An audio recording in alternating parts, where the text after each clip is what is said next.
Capacitor का एक quick revision कर लेते हैं।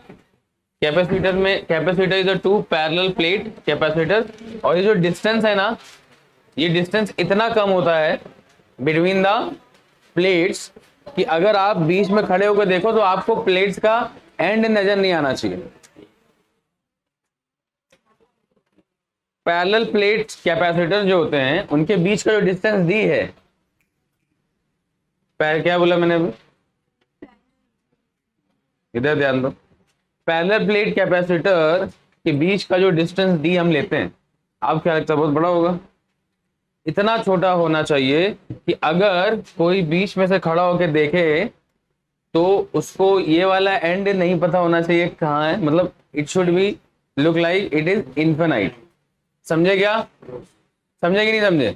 तो अगर मैं इनको इन्फिनाइट समझ रहा हूं, अगर मैं इन्फिनाइट समझ रहा हूं तो इन्फिनाइट, अच्छा मुझे यहां बताओ, यहां पे कितनी फील्ड्स हैं? एक इसके वजह से फील्ड होगी इस तरफ, इस तरफ, और एक इसकी वजह से फील्ड होगी किस तरफ?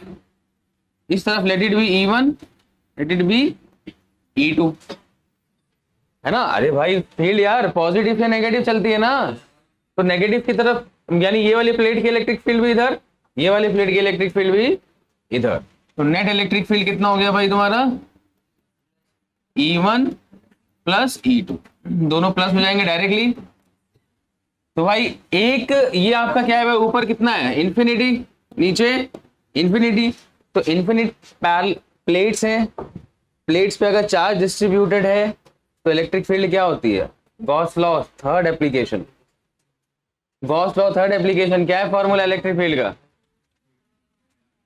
सिग्मा बाय 2 एप्सिलॉन नॉट, और यहां पे भी सिग्मा बाय 2 एप्सिलॉन नॉट। तो 2 times sigma bye 2 epsilon not यानी सिग्मा बाय एप्सिलॉन नॉट। ये क्या आ गया बेटा हमारा? Net electric field inside between the plates. बोलो समझ में आया क्या? समझ में आया? यहां से हम लोग एक चीज और निकाले, सिग्मा मतलब क्या? Q by A epsilon not. तो यहां से हमारे को इलेक्ट्रिक फील्ड का फॉर्मूला निकला था। समझ में आया क्या? समझ में आया? अरे लास्ट लेक्चर, ओके। उसके बाद E is equal to V by D, E is equal to V by D. यहां से हम लोग ने V का फॉर्मूला निकाला कितना? ED, और E का फॉर्मूला कितना है? फ्रॉम 1 ले लो, कितना हो जाएगा? Q upon A epsilon not times D from 1। Clear? तो ये हो गया हमारा इलेक्ट्रिक फील्ड। अगर आपको पता है कैपेसिटेंस कितना होता है, कैपेसिटेंस, अब ये फॉर्मूला, मेन फॉर्मूला यही अब आने वाला, यहीं पे क्वेश्चन आता है आपको, Q बाई V। चलो Q को ऐसे लिखते हैं एज इट इज, V की जगह इसको मैं बोलता हूं इक्वेशन नंबर 2, तो 2 से उठा लेते हैं, V की जगह क्या है? QD by A epsilon not. भाई Q से Q गया तो C क्या हो जाएगा? ये ऊपर चला जाएगा नीचे, A epsilon naught by D। तो ये बहुत इंपॉर्टेंट फॉर्मूला है आपके पास, किस चीज का? किस चीज का? कैपेसिटेंस का। बोलो क्लियर? ये नहीं लिखा था ना लास्ट लेक्चर? तो ये कैपेसिटेंस का फॉर्मूला आया। यहां से हमारी आज की क्लास स्टार्ट हो रही है। C is equal to A epsilon naught by, याद रहे इधर बहुत बारीकी चीजें बता रहा हूं, जो क्वेश्चन में जिस चीज का डाउट आता है, क्वेश्चंस में जिस चीज का डाउट आता है, पहले तो ये डिस्टेंस बहुत छोटा होगा, दूसरा एरिया बराबर होना चाहिए, दोनों प्लेट का एरिया क्या होना चाहिए, तभी ये फॉर्मूले क्या होंगे सारे, एरिया दोनों प्लेट्स का क्या होना चाहिए, सेम। अगर इसका एरिया है A1 तो ये भी A1 ही होना चाहिए। शेप्स कैन बी डिफरेंट, मतलब ये वाला प्लेट सर्कुलर हो सकता है, ये रेक्टेंगुलर हो सकता है। प्लेट से हमें कोई मतलब, शेप से हमें कोई मतलब, हमें मतलब किससे है? दोनों का एरिया क्या होना चाहिए, सेम। दोनों के बीच में एक डिस्टेंस होना चाहिए जो कि इसके साइज से छोटा होना चाहिए। बोलो समझ में आया क्या? एक पे चार्ज अगर प्लस Q है तो दूसरे पे माइनस Q ही होना चाहिए। देखो आपके बोर्ड में इतना डिटेल में नहीं है, लेकिन फिर भी बताऊं क्यों होना चाहिए, क्योंकि एक्सट्रीम पोजीशंस पे ना इसका होना चाहिए चार्ज 0, मतलब एक्सट्रीम पोजीशन मतलब यहाँ पे उसका फॉर्मूला है Q1 प्लस Q2 बाई 2। क्या है? Q1 plus Q2 by 2। तो Q1 और Q2 ये Q1 ये Q2, अगर दोनों एक पॉजिटिव एक नेगेटिव हो तो आंसर क्या आने वाला है? एक्सट्रीम पोजीशंस पे इस तरफ और इस तरफ पैरेलल प्लेट कैपेसिटर के चार्ज होना चाहिए 0। क्यों? अगर इधर भी चार्ज, इस सरफेस पे भी चार्ज रहेगा तो क्या होगा बताओ? इस तरफ भी डिस्ट्रीब्यूशन होगा, इलेक्ट्रिक फील्ड यहां पे भी चलेगी तो प्रॉब्लम होने लगेगी। समझ में आया क्या? अरे हो रहा है कि नहीं हो रहा है? क्लियर? तो ये हमारा क्या है भाई, इसीलिए इतना डिटेल में हम जाएंगे नहीं।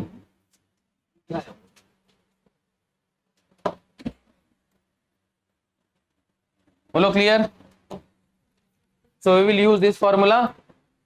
भाई बारीकियां क्लियर हैं, बहुत छोटी छोटी चीजें हैं जो कि क्वेश्चंस में प्रॉब्लम देती हैं। जैसे एरिया सेम होना चाहिए, भले से आपके ये दोनों भी जो शेप एंड साइज हैं चेंज हो सकता है। मतलब ये अगर सर्कुलर है प्लेट, ये रेक्टेंगुलर हो सकता है। Shapes can be change but the area should be same. और दोनों के बीच में जो डिस्टेंस है वो क्या होना चाहिए?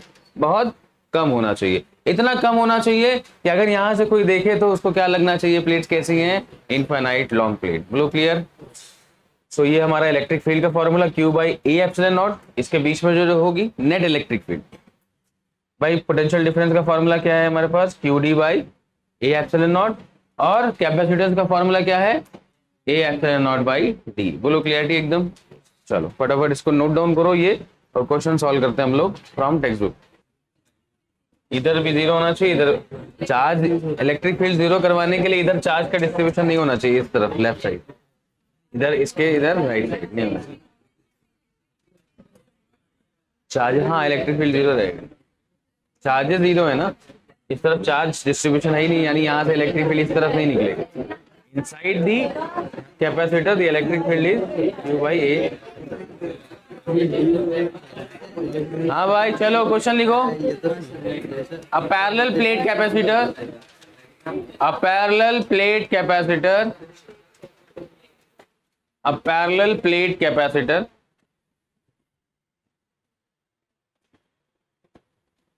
has an area of, a parallel plate capacitor has an area of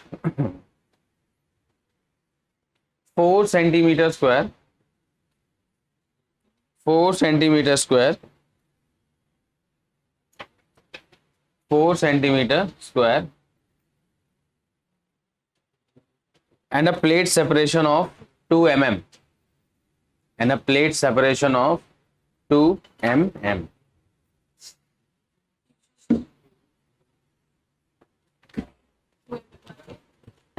बस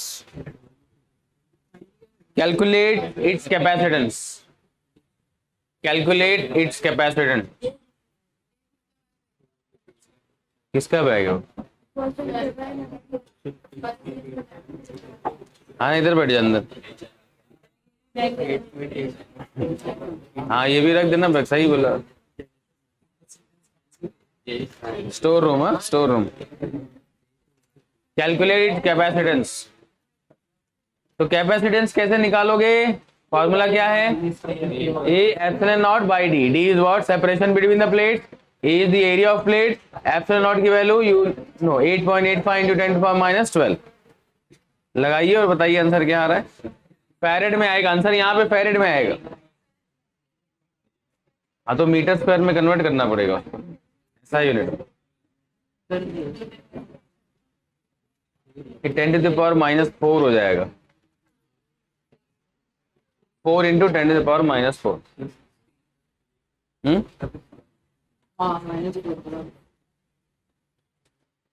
और डिस्टेंस mm में है ना, तो you should convert it into metre. 10⁻³ अरे बहुत इजी कैलकुलेशन है। नीचे तो 2 से कट होगा और 8.85 को 2 से मल्टीप्लाई कर दो।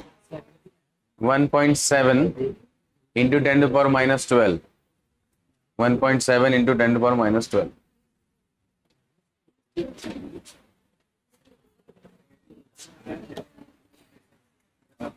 आपको कैपेसिटेंस निकालना है, फॉर्मूला क्या है? ए epsilon naught by D. Area कितना बेटा आपका?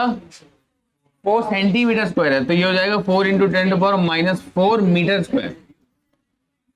8.85 इंटू 10⁻⁻12, 2 mm है ना, 2 इंटू 10⁻³ खत्म।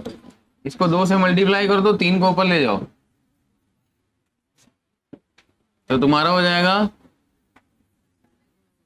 2 से इसको करोगे तो 17.7 आएगा, तो हो जाएगा 1.7। एक अगर 12 इस तरफ करेंगे तो हो जाएगा 10⁻⁻12 फैरेड।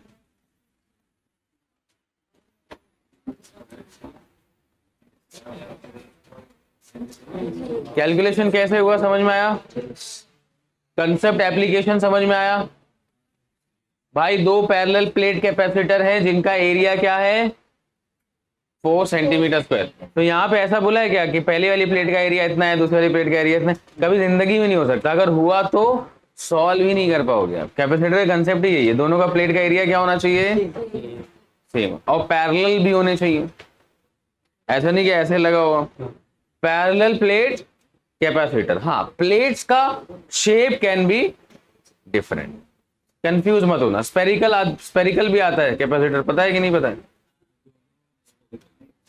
स्पेरिकल आपको है नहीं वैसे, सुनो सिलेबस में है नहीं, लेकिन बता देता हूं, देखो कैसे होगा।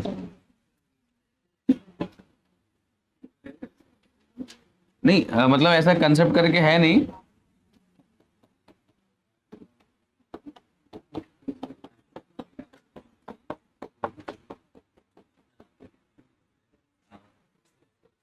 देखो स्पेरिकल कंडक्टिंग स्फीयर है, इसका कैपेसिटेंस देखो कैसे होगा। ये आपका रेडियस है ऑफ द स्फीयर। मुझे बताओ इस पॉइंट पर अगर मुझे पोटेंशियल चाहिए, कितना होगा पोटेंशियल? अरे फॉर्मूला क्या है, KQ/, तो यहाँ पे कैपिटल R होगा, KQ/R। और कैपेसिटेंस क्या होता है भाई? Q/V। Q को एज इट इज रहने दो, V की जगह लिख सकते हो ना, यहाँ पे बड़ा Q ले लो, तो क्या हो जाएगा KQ/, तो क्या हो जाएगा R/K। K का मतलब होता है 1/4πε0, तो 4π ऊपर चला जाएगा, तो 4πε0R। कोई भी कंडक्टिंग स्फीयर है उसका कैपेसिटेंस अगर आपको निकालना है तो डायरेक्टली क्या 4πε0 मल्टीप्लाई बाय R, तो जो भी रेडियस होगा उससे डायरेक्टली करना। बोलो क्लियर है? क्लियर है स्फेरिकल। और अगर 2 स्फीयर हैं कॉन्सेंट्रिक, एक का रेडियस R1 है, एक का रेडियस R2 है,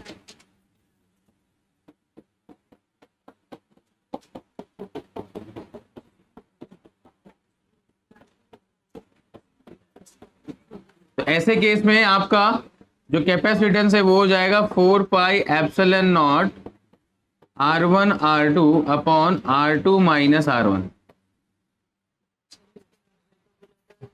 जो प्लेट्स या स्फीयर्स रहेंगे उसके एरिया अलग अलग नहीं हो सकते।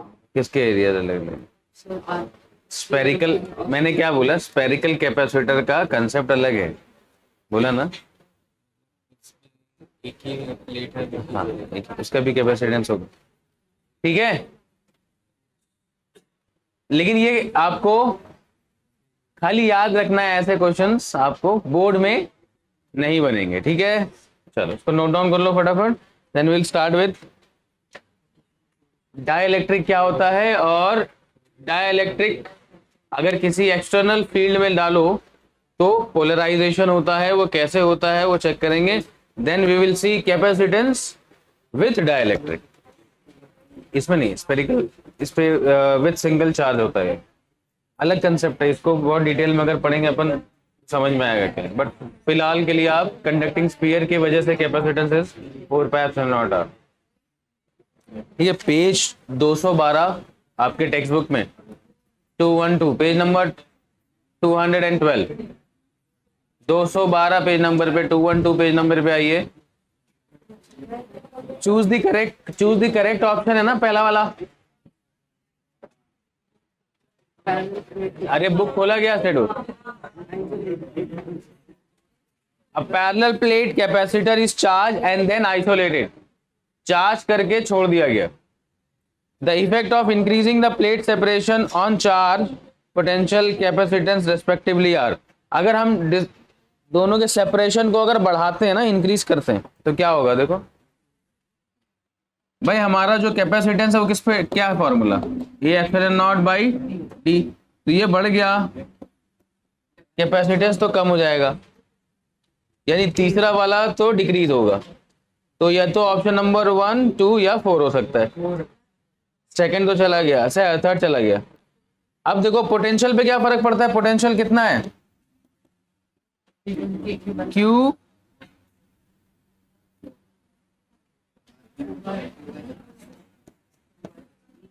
Q by epsilon not D.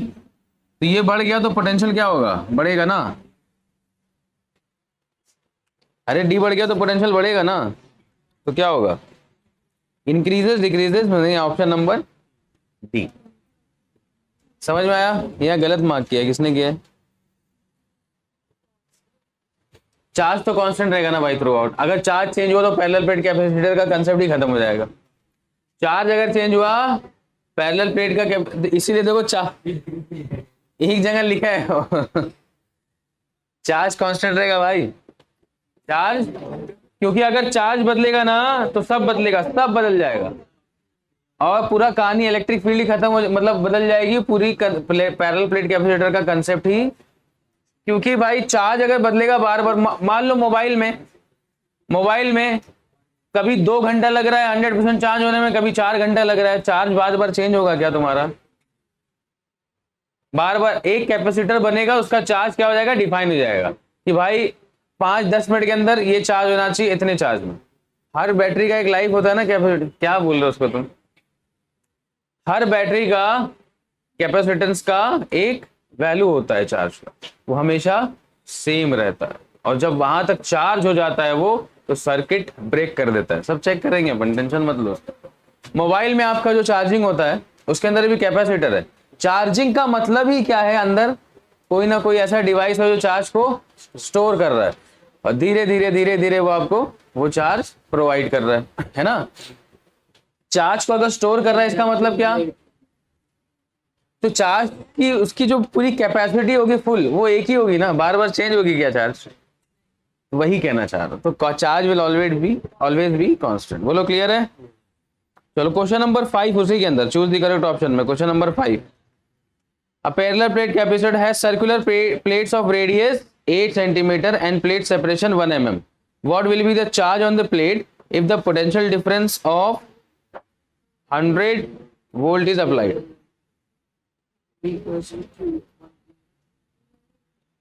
नहीं, तुझे क्या पूछा है? What will be the charge on plates? Q V A epsilon naught ना। बस तुम ये लगेगा ना यहाँ पे को, V A epsilon naught. V दिया हुआ है तुम्हारे को, तो डी की जरूरत पड़ रही क्या तुम्हें? हाँ, 1। एक मिनट, आप वैसे भी कर सकते हो, कैपेसिटेंस निकाल के क्यू बाई वी कर सकते हो। कैपेसिटेंस निकाल के क्यू बाई वी भी कर सकते हो, but you also know this formula ना, Q is equal to V A. अच्छा डी भी है ना, ओके। वी ए ई ये हो जाएगा तुम्हारा इस तरफ,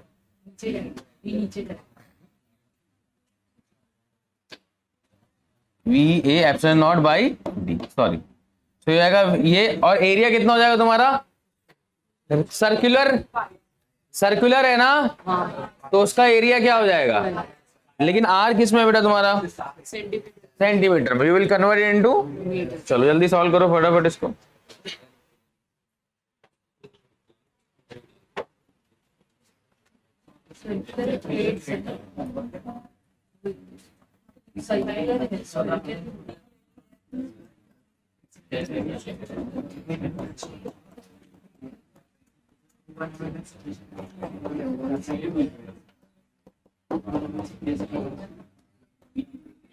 वन mm है।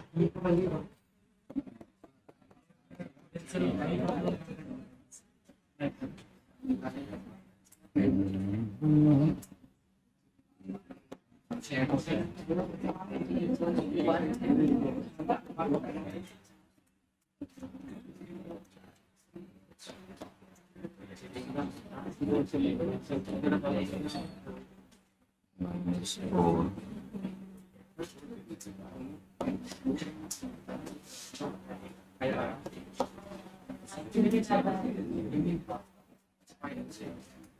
ये आपका आंसर। अरे हाँ 8 ले लेगा ना, क्यों लेगा मालूम है क्यों लेगा? अप्रोक्स नहीं, इसको कहते हैं significant figures. Significant figures rounding off to second digit, rounding off to second digits. अगर मुझे यहां तक करना है 1.7 यहां रोकना है, आगे कुछ और नंबर होना चाहिए, आगे भी कुछ एक नंबर होना चाहिए, वो यहाँ पे 1.777 है, 777। तो क्या होगा, मुझे तीन सिग्निफिकेंट फिगर तक इसको रोकना है, तो क्या करूंगा, चौथा सिग्निफिकेंट अगर कोई है तो अगर वो 5 से बड़ा है then you can increase it, 5 से छोटा है तो नहीं कर सकते। लेकिन एग्जैक्टली 5 है तो क्या करोगे, एग्जैक्टली 5 है तो क्या करोगे, नहीं पढ़ा। एग्जैक्टली अगर 5 है तो, अगर एग्जैक्टली 5 है तो पहले वाला नंबर देखो, अगर ऑड है तो इंक्रीज इट, इवन है तो वैसे का वैसे छोड़ दो। ये पता था? Significant figures. क्वेश्चन नंबर 2 में सेकंड वाला, पहला वाला तो कर लिया ना, work done in this process will be 0। Question number 2 में second question, last bench, read करना बेटा। वहां बेंच में किसी के पास बुक नहीं है?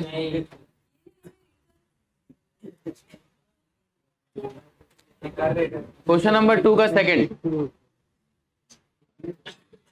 If the difference between the radius or the two square of a spherical cylinder is increased, state whether the capacitance will increase or decrease. बताओ increase होगा डिक्रीज होगा? स्पीयर की बात कर रहा है। If the difference between the radii of two sphere of spherical capacitor is increase, एक formula लिखा था ना हम लोगों ने कैपेसिटेंस का, 4 pi epsilon not R1 R2 minus R1, ये है difference in radii. R2 minus R1 क्या है, ये डिफरेंस इन रेडियाई। ये क्या कह रहा है, इंक्रीज किया गया, ये इंक्रीज किया गया। अरे यार क्या बोला है क्वेश्चन में, क्या बोला है, the difference between the radii of two sphere. Difference between मतलब R2 माइनस R1, ये रेडियस का डिफरेंस है, रेडियाइस का डिफरेंट है। ये डिफरेंस अगर इंक्रीज किया तो क्या होगा, कैपेसिटेंस तुम्हारा। अभी क्या बोला, कैपेसिटर के बीच में क्या है बेटा, मतलब ये जो कैपेसिटर है बीच में क्या है, एयर है। तो एयर और वैक्यूम जब तक है तो टेंशन नहीं लेने का। In a parallel plate capacity with air between the plates, each plate has an area 6 × 10⁻³ metre square. बिल्कुल ऐसा यूनिट में, टेंशन लेने की जरूरत नहीं है। And this separation between the plate is 2 mm का सेपरेशन है, यानी मीटर में अगर किया तो कितना होगा, 2 × 10⁻³ मीटर का सेपरेशन है। Calculate the capacitance of the capacitor, निकल जाएगा, जल्दी निकालो फटाफट। कैपेसिटेंस ऑफ द कैपेसिटर कितना होता है formula, C = A epsilon naught by D। Area कितना है भाई तुम्हारा, 6 × 10⁻³ एप्सिलॉन नॉट 8.85, T कितना है तुम्हारा 2 mm, 2 × 10⁻³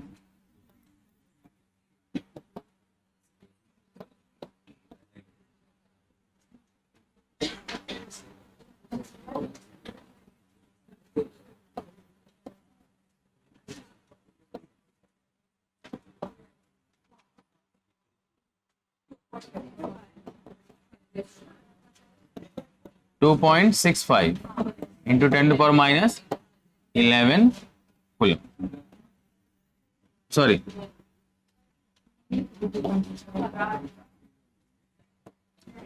फरास।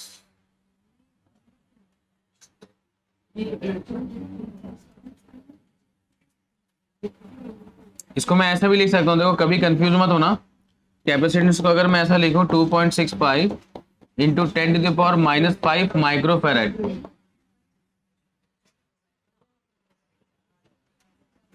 ये भी आंसर हो सकता है इसका। ऐसा मतलब अगर ऑप्शन में आ गया ये क्वेश्चन, मल्टीपल चॉइस में ऑप्शन ये दे रखा है, आपका ये आ रहा है, अरे गलत हो रहा है यार, प्रॉब्लम। फिर क्या करना चाहिए, ये चेक कर। हाँ हो गया हो गया हो गया। जंगल कैसे चल रहा है?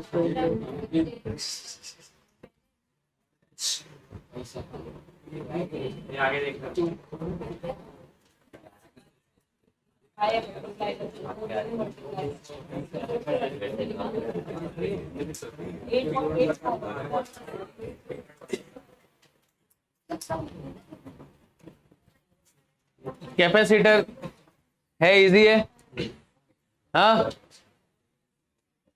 इजी है क्या कैपेसिटर? Yes sir. चलो part B of the question क्या बोल रहा है, पार्ट बी देखो। Calculate the sorry, if this capacitor is connected to 100 volt supply, what would be the charge on each plate.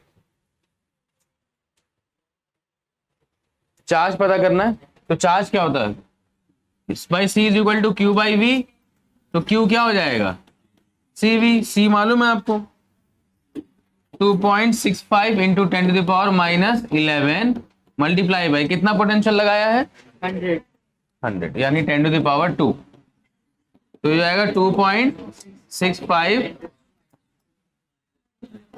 -9 coulomb. यहां तक सब इजी है, आगे भी इजी होगा। डाइलेक्ट्रिक आने से क्या फर्क पड़ता है वो एक बार चेक करेंगे, उसको फॉर्मूला वाइज कैसे देखेंगे वो भी चेक कर, सब A to Z सब क्लियर होगा आपका। बस लास्ट 10% ऑफ द चैप्टर बचा हुआ, आज खत्म है। मैग्नेटिक मटेरियल नहीं ना, मैग्नेटिक फील्ड ना, मैग्नेटिक मटेरियल वापस से सिखाना सर, समझे? मैग्नेटिक फील्ड सिखाऊंगा मैं।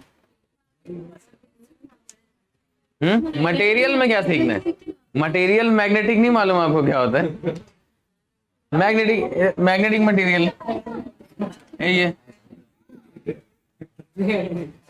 ये लिखते नहीं सकते ना पेपर। हाँ सर, ये मैग्नेटिक मटेरियल, ये ऐसा चिपका दो मैग्नेटिक मटेरियल, ये मैग्नेट के थ्रू हो रहा है ये सब। मैग्नेटिक फील्ड चलेंगे, मैग्नेटिक फील्ड में आपको क्या क्या पढ़ना होगा, करंट फ्लो की वजह से जो मैग्नेटिक फील्ड, अभी हम लोग इलेक्ट्रिक फील्ड पढ़े ना, मैग्नेटिक फील्ड, दोनों में ऐसा कॉम्बिनेशन बता दूंगा, कभी जिंदगी में ना मैग्नेटिक फील्ड भूलोगे ना इलेक्ट्रिक फील्ड।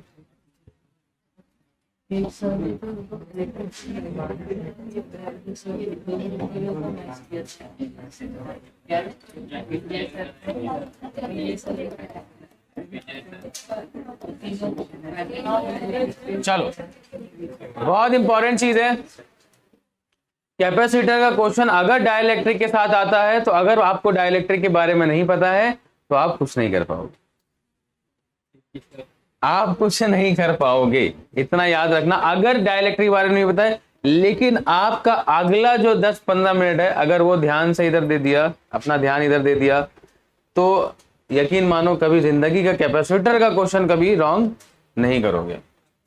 डाइलेक्ट्रिक का मतलब क्या होता है, dielectric is nothing but insulator. क्या है, इंसुलेटर। इंसुलेटर में क्या फ्री इलेक्ट्रॉन्स हो सकते हैं, इलेक्ट्रॉन मतलब उसमें भी भाई पॉजिटिव और नेगेटिव होता है, बट आप क्या कर सकते हो, फाइनल यानी लास्ट ऑर्बिट से उनके इलेक्ट्रॉन्स को निकाल तो सकते हो, लेकिन पूरे इलेक्ट्रॉन्स निकालने में बहुत ज्यादा एनर्जी लगेगी, जिसके वजह से इंसुलेटर्स क्या होते हैं, बैड कंडक्टर्स ऑफ इलेक्ट्रिसिटी, क्योंकि उनका फ्री इलेक्ट्रॉन्स आप इजीली बाउंड फ्री नहीं कर सकते। बाउंड फ्री समझते हो ना, फ्रीडम नहीं दे सकते आप, यानी उनको फ्री इलेक्ट्रॉन्स नहीं बना सकते। अरे क्या कर रहे हो यार,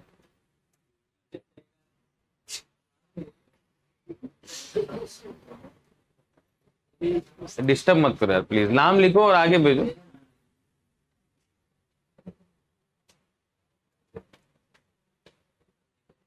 तो जस्ट लाइक कंडक्टर्स, डाइलेक्ट्रिक एक डाइलेक्ट्रिक एक इंसुलेटर है, और डाइलेक्ट्रिक कंडक्टर नहीं हो सकता। उसका रीजन भी बताऊंगा क्यों नहीं हो सकता, लेकिन उससे पहले ये देखेंगे कि अगर मैं कोई भी मीडियम को डाइलेक्ट्रिक में मतलब डाइलेक्ट्रिक को डालता हूं किसी भी कैपेसिटर के बीच में, या कैपेसिटर छोड़ो, कैपेसिटर तो अभी की बात है, अगर कोई भी डाइलेक्ट्रिक को आप एक्सटर्नल फील्ड में डालोगे, कौन से फील्ड, इलेक्ट्रिक फील्ड में अगर आप डालोगे तो क्या फर्क पड़ता है, लेट्स चेक। मान लो आपका कोई डाइलेक्ट्रिक है, तो उसके अंदर भाई positive negative positive negative positive negative positive negative करके बहुत सारे होंगे, है ना, अंदर पॉजिटिव भी होंगे, अंदर नेगेटिव भी, पॉजिटिव भी नेगेटिव भी, पॉजिटिव भी नेगेटिव। लेकिन जैसे ही इसके अंदर आपने लगाया क्या, इलेक्ट्रिक फील्ड, एक्सटर्नल मतलब बाहर से,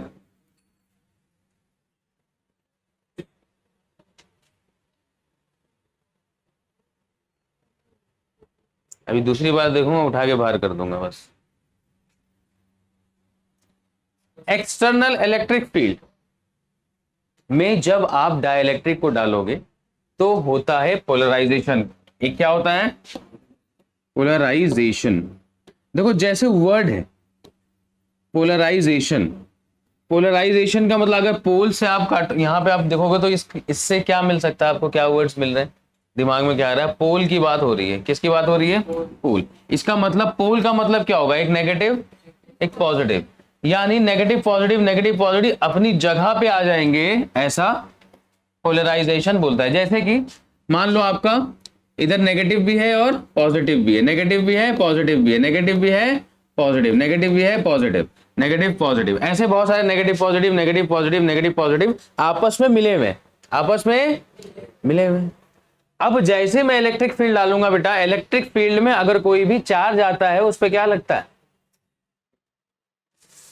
इलेक्ट्रिक फील्ड में कोई भी आप चार्ज डालोगे तो उस पर क्या लगता है, इलेक्ट्रिक फील्ड में, अभी तक आप लोगों ने इस चीज को समझा नहीं है, इलेक्ट्रिक फील्ड में कोई भी चार्ज आप डालोगे उसके ऊपर क्या लगता है,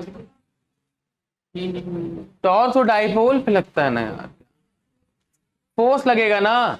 किस तरफ लगेगा फोर्स, पॉजिटिव चार्ज है तो जिस तरफ फील्ड है उसी तरफ, नेगेटिव चार्ज है तो अपोजिट टू द फील्ड। अब ये समझे क्या अभी यार, तो यहां पे जो भी पॉजिटिव चार्ज है वो किस तरफ जाने की कोशिश करेंगे, यानी ये टूटने की कोशिश करेंगे, ये क्या करने की कोशिश करेंगे, टूटने की। अब मैं दूसरा एक डायग्राम बनाता हूं, उसके अंदर जो टूटने की कोशिश कर रहे हैं, जैसे कि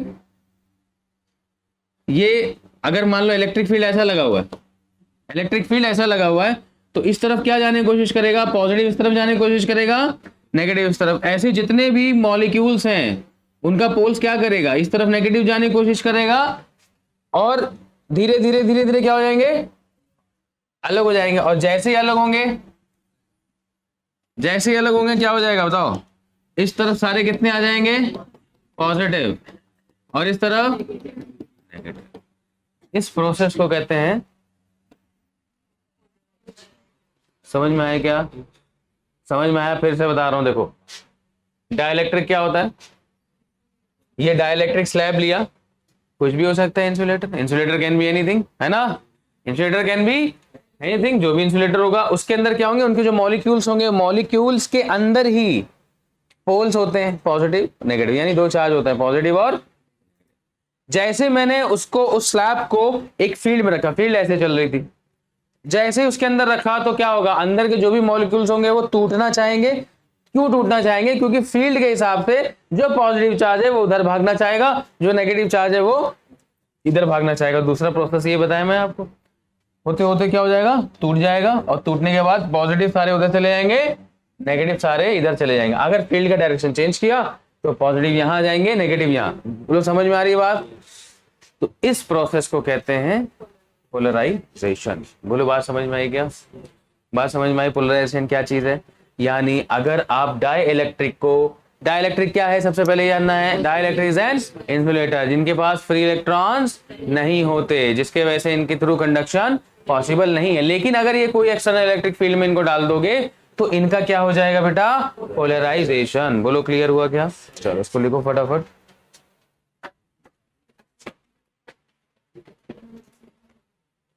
अब इसी पोलराइजेशन के वजह से कैपेसिटर के अंदर अगर आप डालोगे तो फर्क पड़ेगा। कैसे पड़ेगा देखेंगे। इसके बाद देखेंगे what will be the effect of polarisation या what will be the effect of placing a dielectric between capacitors, between the plate of capacitor. अभी एयर है ना, हवा है। अभी जो भी हमने किया है, जितने भी क्वेश्चंस किए हो किसके किसके थ्रू किए हैं? मीडियम क्या था दो कैपेसिटर के बीच में? वैक्यूम या एयर। अच्छा अब ध्यान से यहां देखना, ध्यान से इधर इधर। ये क्या है बेटा आपका बीच में दो कैपेसिटर के बीच में क्या डाल दिया? दो कैपेसिटर के बीच में क्या डाल दिया? डाइइलेक्ट्रिक का कुछ थिकनेस होगा, तो वो क्या हो जाएगा? इस दोनों पैरेलल प्लेट का थिकनेस में ये ऐड हो जाएगा। अगर कभी भी क्वेश्चन में ऐसा आया, बाद में हम चेक करेंगे कैसे। इसे नहीं यार, इधर से। अब इसके अंदर क्या होगा? अभी यहाँ पे देखो ये पॉजिटिव चार्ज है, नेगेटिव चार्ज है, यानी इलेक्ट्रिक फील्ड कैसी चलती है कैपेसिटर में? इलेक्ट्रिक फील्ड कैसे चलती है भाई? ये चलेगी इलेक्ट्रिक फील्ड आपकी ऐसे, और यहाँ पे बोलो हाँ या ना, समझ में आया क्या? चलो इलेक्ट्रिक फील्ड ऐसे चल रही। तो अगर मैं बोलूं let it be E naught, क्या है ये? मतलब हमारी जो ओरिजिनल इलेक्ट्रिक फील्ड है बिटवीन द कैपेसिटर्स, जो पहले से चल रही है वो क्या है? जो पहले से चल रही है वो क्या है? जो पहले से इलेक्ट्रिक फील्ड दो कैपेसिटर, दो पैरेलल प्लेट कैपेसिटर के बीच में चल रही है वो क्या है? ई नॉट। बीच में क्या डाल दिया? तो डाइइलेक्ट्रिक के लिए ई नॉट कैसी फील्ड होगी? एक्सटर्नल ना, बाहर की फील्ड। तो एक्सटर्नल फील्ड की वजह से क्या होगा? पोलराइजेशन होगा। तो यहाँ पे कौन सा चार्ज आएगा बताओ? यहाँ पे पॉजिटिव और यहाँ पे।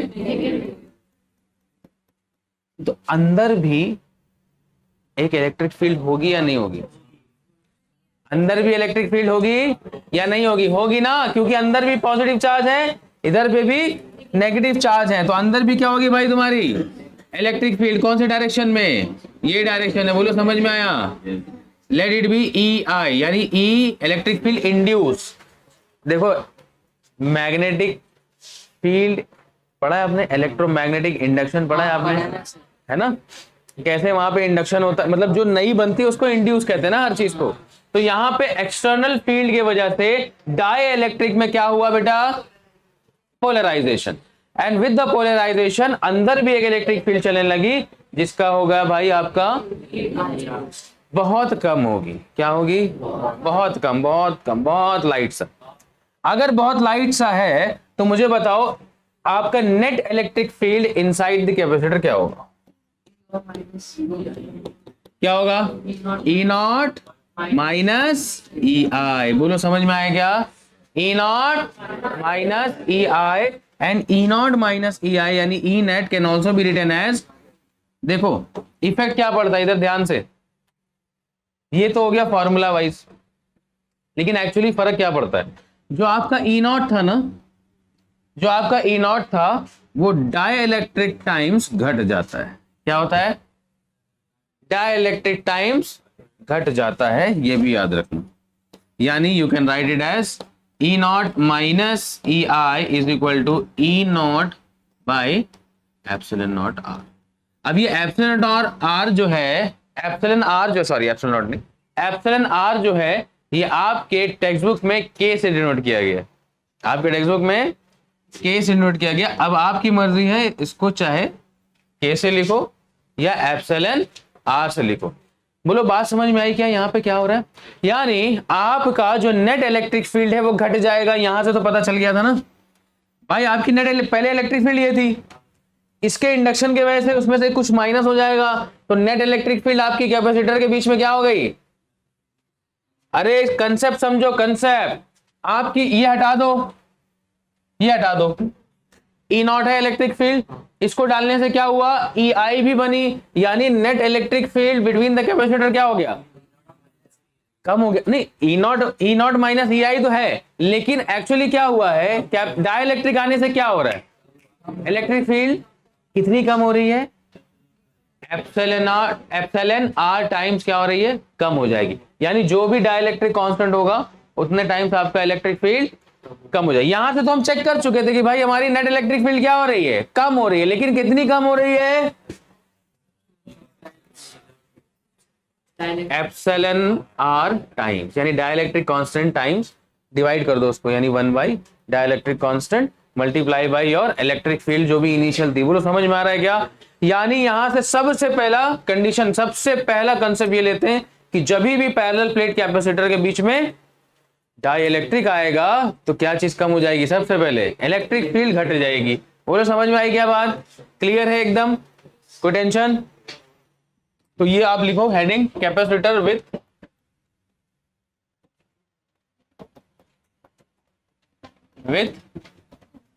Dielectric, capacitor with dielectric. Class में ध्यान दो, सारी चीज समझ में आएगी, बहुत ज्यादा डिफिकल्ट चीजें नहीं होती, फोकस की जरूरत पड़ती है बस, बाकी चीजें बहुत आसान होती हैं। मैं बोला था ना आप लोगों को टफ और इजी करके ऐसा कुछ होता नहीं है, बोला था मैंने, ये कंसेप्ट क्लियर है तो इजी है, इतना याद रख, टफ नहीं होता कुछ।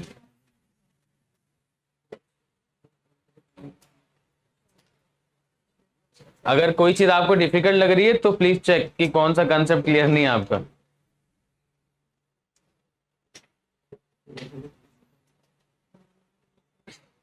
अगर आपको यहां लग रहा है कि E net E naught minus E I कैसे आया, तो please check your vector, please check your concept of vectors, same direction में है ना।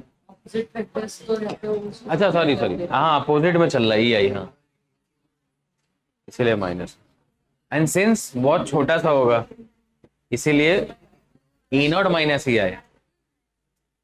नहीं, मैं ये कह रहा हूं कि अगर कोई चीज आपको नहीं समझ में आ रही है तो प्लीज रीचेक कि आपका कौन सा कंसेप्ट क्लियर नहीं हो रहा है। इजी टफ करके कुछ नहीं होता। डाइलेक्ट्रिक का एरिया मतलब कैपेसिटर पे इतना होना चाहिए? नहीं वो उसका कुछ भी डाइलेक्ट्रिक का सुनो डाइलेक्ट्रिक का खाली किस पे ध्यान देना मालूम है? डाइलेक्ट्रिक के आप सिर्फ और सिर्फ थिकनेस पे ध्यान देना, थिकनेस। क्वेश्चन में जब भी डाइलेक्ट्रिक आएगा तो वहां पे डाइलेक्ट्रिक की थिकनेस की बात करेगा और डाइलेक्ट्रिक के कांस्टेंट की बात करेगा। डाइलेक्ट्रिक के थिकनेस की बात करेगा, डाइलेक्ट्रिक के कांस्टेंट की बात करेगा। क्लियर है? आपको याद है सबसे पहले कैपेसिटेंस का आज तो सबसे पहला क्वेश्चन किया, कैपेसिटेंस का जो आज सबसे पहला क्वेश्चन किया, उसी क्वेश्चन में एक क्वेश्चन को ऐड करो आप। उसी क्वेश्चन में वो 4 सेंटीमीटर स्क्वायर वाला प्लेट था ना, एरिया 4 सेंटीमीटर स्क्वायर वाला प्लेट था, उसी में कर दो, उसी में सेकंड पार्ट लिख दो क्वेश्चन का, ताकि आपको बेसिक से समझ में आए क्या है डाइलेक्ट्रिक आने से क्या हुआ।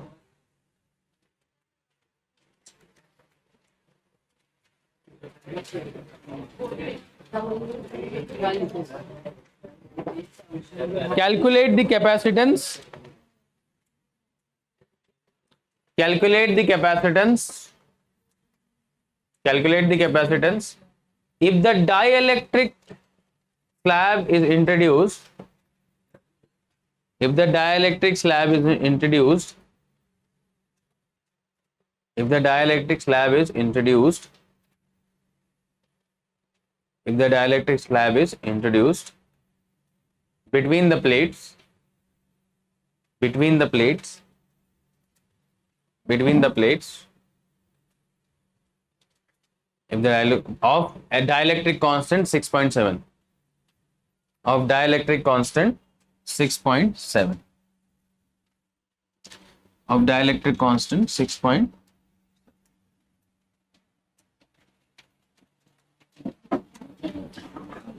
सुनो, मैं आपको बता रहा हूं डायरेक्टली कैसे करना है। सुनो, इलेक्ट्रिक फील्ड अगर ई नॉट है, इलेक्ट्रिक फील्ड अगर ई नॉट है तो डाइलेक्ट्रिक के साथ कितनी हो जाएगी?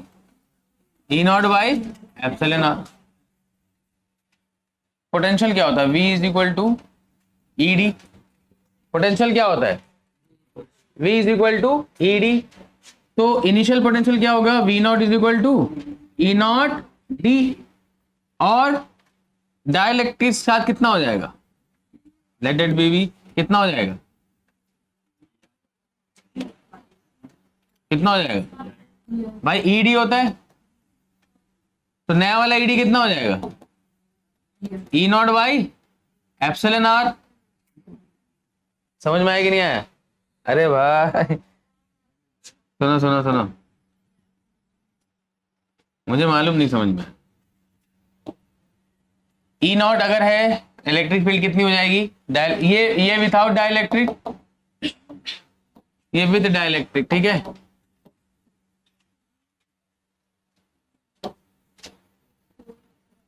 ये हो गया इलेक्ट्रिक फील्ड, ये हो गया सेकंड। पोटेंशियल डिफरेंस कितना हो जाएगा, V naught will be equal to E naught D.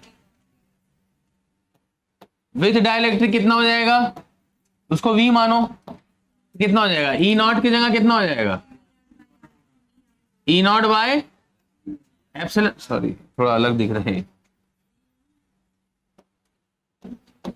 E naught by epsilon R into D. बोलो समझ में आया? यानी पोटेंशियल डिफरेंस कितना घट गया, पहले ई नॉट डी था, अभी क्या हो गया, ई नॉट डी बाई, यानी ये भी कितना घट गया, एप्सिलॉन आर। समझ में आया क्या, समझ में आया क्या? तीसरा कैपेसिटेंस देखते हैं, capacitance.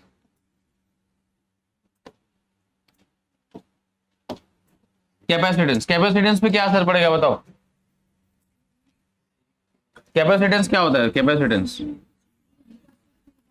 C is equal to Q by, तो V की जगह दे लो V नॉट। अब मुझे बताओ, C is equal to Q upon V naught की जगह क्या लिख सकते हो आप,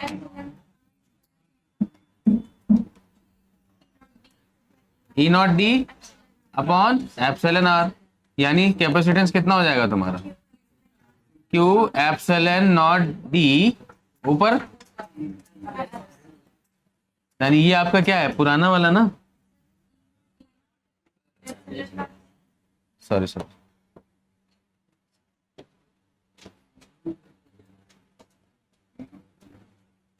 यहां से देखो ना, ये क्या हो जाएगा, V की जगह अपन क्या लिखते हैं, एप्सिलॉन नॉट डी ना।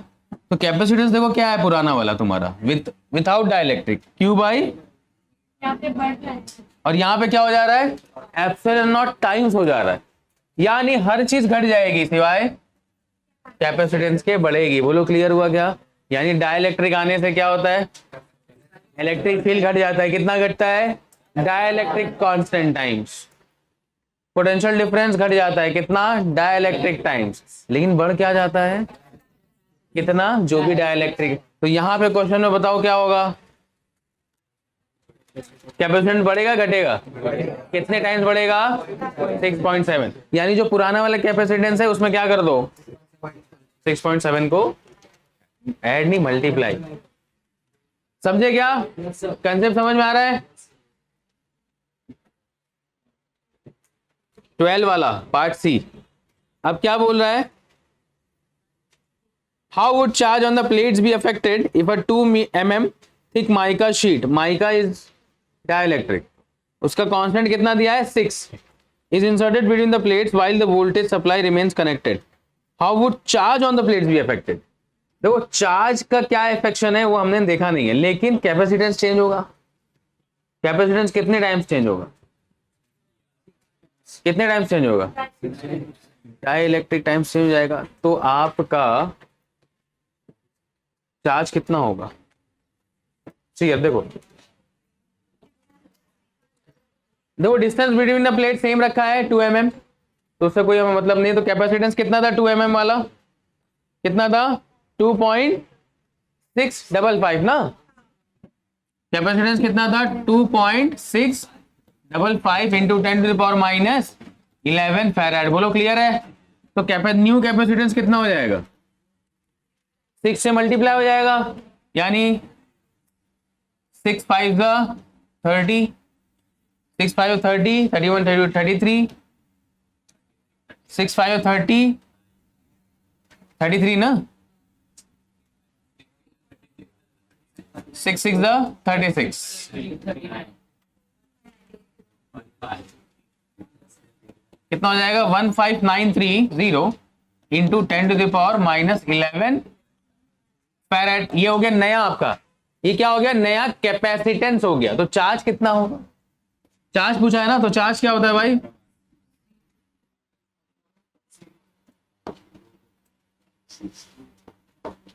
सी कितना होता है Q/V ना, तो ये कितना हो जाएगा सी। तो सी कितना है 1.5 सॉरी 15.93 इंटू 10⁻⁻11 और वोल्टेज कितना है, सेम वोल्टेज अप्लाई है, सेम बोला है ना, सेम वोल्टेज कितना है 10⁻²। तो कितना हो जाएगा 15.93 इंटू 10⁻⁻9 कूलम। बोलो क्लियर हुआ क्या, एकदम इजी, मजा आ गया सॉल्व करके।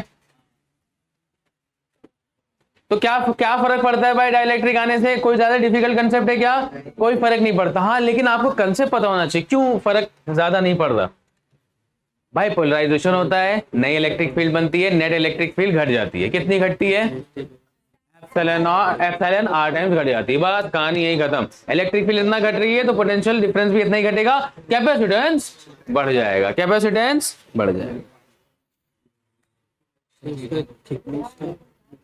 थिकनेस तो पहले थिकनेस कितनी थी प्लेट के बीच में विदाउट डाइलेक्ट्रिक, और थिकनेस उतने का ही क्या डाल दिया। हाँ अगर 3 mm का डालता तो थिकनेस 4 हो जाती, सॉरी हाँ 5 हो जाती, पहले का 2 और अभी का 3, लेकिन यहाँ पे 2 ही रखा, तो जो बीच में एयर ऐसा स्पेस था तो उसी की जगह क्या आ गया तुम्हारा, तो डिस्टेंस बिटवीन द प्लेट्स बदला क्या, नहीं, डिस्टेंस बिटवीन द प्लेट बदलेगा तो दिक्कत। चलो एक क्वेश्चन करते हैं जहां पे डिस्टेंस बिटवीन द प्लेट्स बदल जाएगा, यहाँ पे सेम था इसलिए डायरेक्टली हम लोगों ने क्या किया, मल्टीप्लाई कर दिया कैपेसिटेंस, हो जाएगा रे, अपन को उतना ही करना है जितना बोर्ड में आता है, ऑलमोस्ट सारा हो ही गया, कुछ भी नहीं बचा यार। क्या ये अभी तो पढ़ाया है, वेंडी ग्राफ, वो रीड कर लेना, कोई बहुत बड़ा कंसेप्ट नहीं है। चलिए क्वेश्चन, डिस्प्लेसमेंट करंट और वेंडी ग्राफ जनरेटर ना एक बार पढ़ लेना, एनर्जी, हाँ एनर्जी कराऊंगा, अभी कराऊंगा ना, आधा घंटा भी, ये क्वेश्चन के बाद एनर्जी।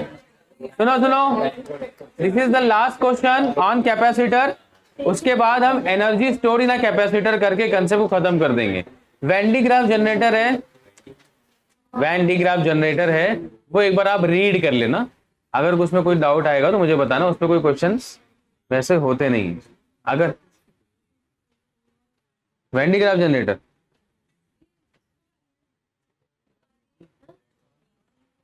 होगा ही नहीं, है ही नहीं, उसका ऑप्शन ही नहीं, कभी क्वेश्चन ही नहीं है बोर्ड में वो। हाँ नहीं, आपके कॉलेज में किया होगा एक अलग बात है,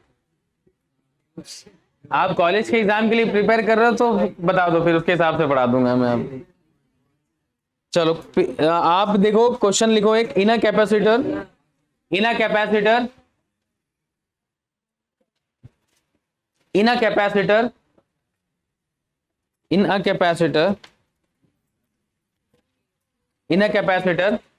of capacitance 20 microfarad, in a capacitor of capacitance 20 microfarad, the distance between the plate is 2 mm. The distance between the plate is 2 mm. The distance between the plate is 2 mm. The distance between the plate is 2 mm. If a dielectric slab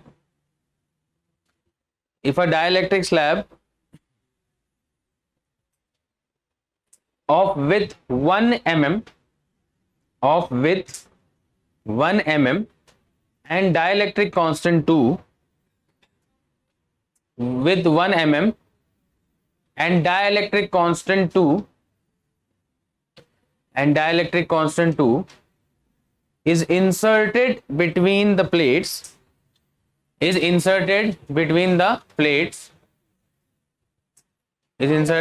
dielectric constant 2 is inserted between the plates, then the new capacitance will be.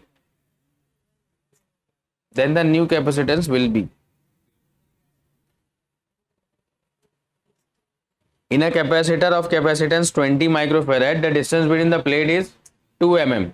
If a dielectric slab of width 1 mm and dielectric constant 2 is inserted between the plates, then the new resistance will be, new capacitance will be. Then the new capacitance will be, कितना होगा new capacitance? देखो यहाँ पे ना thickness अलग हो गया है,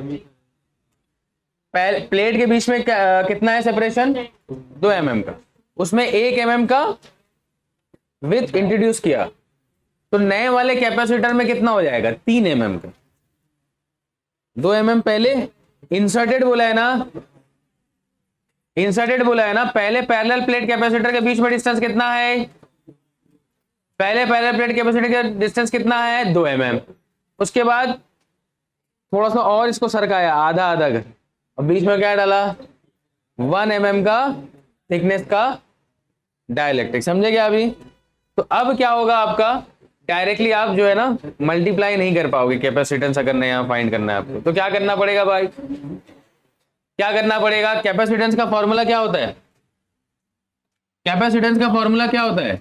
A epsilon not upon D. एक काम करो ना, कैपेसिटेंस दिया है आपको, एप्सिलॉन नॉट पता है, डी दिया है आपको, एरिया निकल जाएगा। दूसरे वाले कैपेसिटेंस के लिए एरिया यही रहेगा, सिर्फ क्या बदलेगा? बस दोनों कंपेयर करो, निकालो। बोलो समझ में आया क्या? अरे समझ आया कि नहीं आया यार?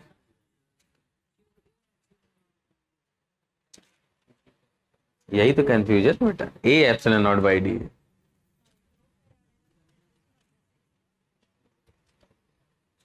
समझे?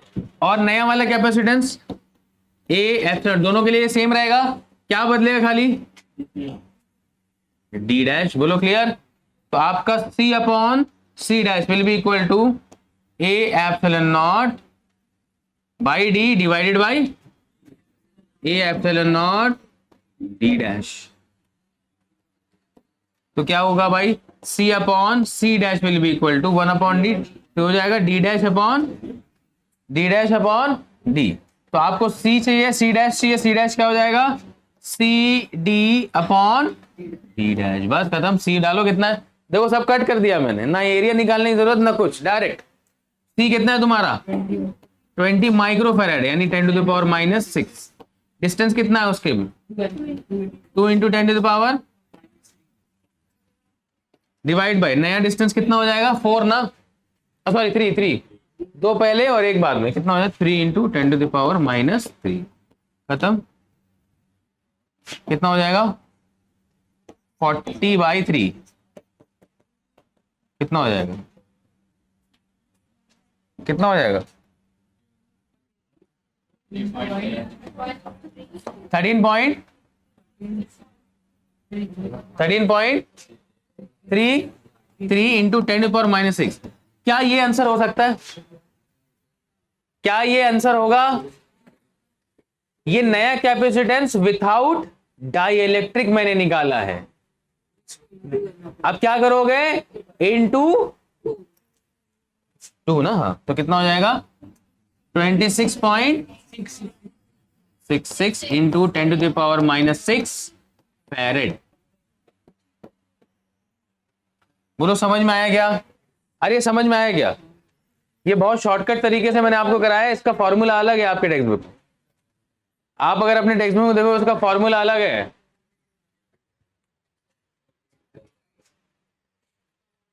या एक काम करो, सुनो, आपको अगर थोड़ा सा सुनो, अगर कंसेप्ट समझने में दिक्कत हो रही है,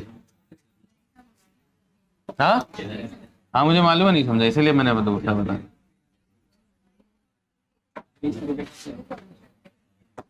आप एक काम कर लो, यहीं पे क्या हो जाएगा भाई? यहाँ पे तुम्हारा क्या लगेगा? एक ये समझा क्या? ये वाला समझा? ये विथआउट डाइइलेक्ट्रिक। तो जो भी डाइइलेक्ट्रिक के साथ विथआउट डाइइलेक्ट्रिक है, उसमें क्या करना है आपको? एप्सिलॉन आर मल्टीप्लाई करना है। बोलो यहां तक समझा ये दोनों फॉर्मूला? ये C डैश बोलो ये समझा नहीं समझा, ये बताओ पहले। ये कंसेप्ट समझा? डिस्टेंस चेंज हुआ है कोई दिक्कत नहीं, लेकिन साथ पे क्या लगाओगे? क्या लगाओगे साथ में? क्यों लगाओगे डाइलेक्ट्रिक कांस्टेंट? क्योंकि डाइलेक्ट्रिक में इंट्रोड्यूस हो गया। बोलो क्लियर है? अभी क्लियर है कि नहीं है? अच्छा, तो अब इन दोनों को डिवाइड करो, C अपॉन C डैश, तो ए एप्सिलॉन खत्म हो जाएगा, तो बचेगा क्या? D dash upon D epsilon R। बोलो क्लियर? तो यहां से आपको C डैश चाहिए, तो C dash will be equal to CD, एक मिनट नीचे लगेगा ना एप्सिलॉन, सॉरी एप्सिलॉन R यहाँ आएगा ना, तो ये हो जाएगा CD epsilon R divide by, बोलो समझ में आया क्या? बस कहानी खत्म। C dash is equal to C आपको लगाओ कितना है? 20 माइक्रोफेरेड इंटू D कितना है भाई उसका? 2 इंटू 10⁻³ एप्सिलॉन R कितना है? 2 डिवाइड बाई D डैश मतलब 3 इंटू 10⁻⁻, ये हो जाएगा 26.6 माइक्रोफेरेड। अरे डायरेक्ट कर दिया रे, समझा क्या? अभी समझा कि नहीं समझा ये बताओ? अरे हाँ या ना बोलो भाई। क्या होता है देखो, आपका जो कैपेसिटेंस है, आप खाने में दिमाग है तुम्हारा, यस, आपका कैपेसिटेंस क्या होता है? ए epsilon not D, A epsilon not D. और अगर नया कैपेसिटेंस निकालना है और आपका थिकनेस सेम है, आपका थिकनेस सेम है, तो फॉर्मूला हो जाएगा ए एप्सिलॉन नॉट डी ही रहेगा, साथ में क्या लग जाएगा? एक डाइलेक्ट्रिक कांस्टेंट। लेकिन अगर आपका डिस्टेंस भी चेंज है तो ये चेंज कर लो, लेकिन आएगा यही साथ में मल्टीप्लाई होके। ये आपका पुराना, ये आपका नया विद डाइलेक्ट्रिक, बस यही चीज तो किया ना मैंने, और दोनों को डिवाइड किया, सॉल्व। बोलो क्लियर हुआ? क्लियर हुआ नहीं हुआ? आपके टेक्स्ट बुक में फॉर्मूला कुछ अलग है,